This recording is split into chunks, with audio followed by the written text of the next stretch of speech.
জেলের মার কাছ থেকে সকল সত্য কথা জেনে অবশেষে আমরা দেখতে পেলাম সাক্ষ্য চলে গেল ঝিলের বাড়িতে এবং সেখানে গিয়ে তাকে সিঁদুর পরিয়ে আবার বউ হিসাবে মেনে নিল।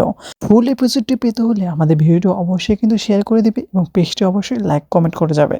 তো গাইজ এই পর্বে প্রথমে আমরা দেখতে পাই যে গাহিরুদের অনুষ্ঠানে সেখানে ঝিলের মা কিন্তু চলে যায় এবং সেখানে কিন্তু সাক্ষ্য তার মাকে দেখে অবাক হয়ে যায় এবং দৌড়ে গিয়ে তার মায়ের কাছে যায়। বলে, আপনি একা কেন, আপনার মেয়েটা কোথায়? তখন কিন্তু বলে, আমার এক মেয়ে গেছে কাজে, আর এক মেয়ে তো কাজের জন্য ব্যাঙ্গালোর চলে যাচ্ছে। তখন বলছে, আমি বলছি আমি ঝিলের কথা বলছি, আমি তো অন্য কোনো মেয়ের কথা বলিনি। তখনই কিন্তু আমরা দেখতে পাই যে ওই মা বলে, আপনি কি বলছেন, আপনি কেন আমাদের জীবনে আবার বাধা হয়ে দাঁড়াচ্ছেন? কারণ ঝিল তো আপনার জীবন থেকে চলে গেছে, তো আপনি কি চান? তখন কিন্তু সাক্ষ্য বলেছেন, আমি এত কথা শুনতে চাই না, আপনার মেয়ে সম্পর্কে আপনি কি ভালো মতো জানেন?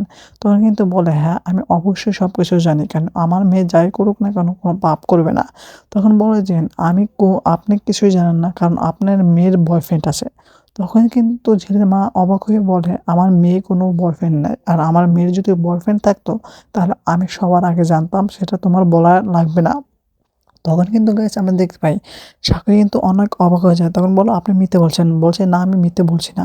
এবং এই কথা শোনার পর সাক্ষর মনে একটা ধান্দা চলে আসে। তখন কিন্তু বলে যে, তাহলে আপনার মেয়ে একা কীভাবে বেঙ্গালুরুতে গেল? তখন বলছে, ওর যদি বয়ফ্রেন্ড থাকতো তাহলে ঠিকই কিন্তু বয়ফ্রেন্ড নিয়ে যেত, আর ওর যেহেতু বয়ফ্রেন্ড নাই তাই ও একাই গেছে। তখন কিন্তু সাক্ষ্য পুরোপুরিভাবে আস্থা হতে লাগলো ঝিলের প্রতি এবং সে ওইভাবেই তখন কিন্তু গায়ে হলুদের অনুষ্ঠানে সবাইকে বলল, যা যা নিয়ম আছে আমাকে করিয়ে দিন, আমার কিন্তু অনেক তাড়া রয়েছে। তখন কিন্তু ঝিলিমা অনেক অবাক হয়ে যায়। বলছে, সে গায়ে হলুদের অনুষ্ঠানে এতক্ষণ এত কিছু করেনি।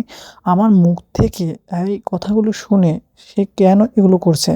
তখনই কিন্তু আমরা দেখতে পাই যে গায়েস সাক্ষ্য কিন্তু ওই গায়ে হলুদের অনুষ্ঠান ছেড়ে কিন্তু দৌড়ে চলে যায় সেই বস্তিতে এবং ওখানে দেখতে পায় যে সেখানে ঝিল কিন্তু রওনা দিচ্ছে সেই ব্যাঙ্গালোর উদ্দেশ্যে।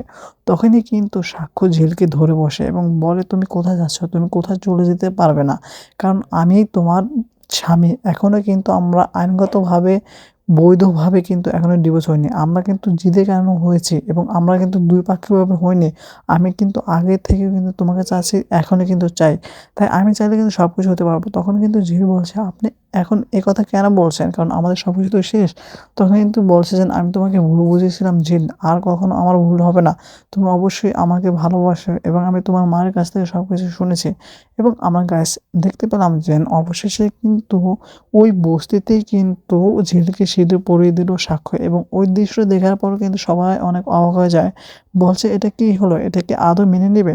তো গাইস আগামী পর্বে আপনারা দেখতে পারবেন আনুষ্ঠানিকভাবে সাক্ষ্য এবং ঝিলে বিয়ে হচ্ছে। তো এমনটা যদি আগামী পর্বে হয় তো তোমাদের কেমন লাগবে? তাহলে অবশ্যই কিন্তু আমাদেরকে জানিয়ে দেবে এবং এই পর্ব ছাড়াও আর কোন সিরিয়ালের ভিডিওটা তোমরা দেখতে চাও অবশ্যই কিন্তু আমাদেরকে জানিয়ে দেবে। ওকে, বাই।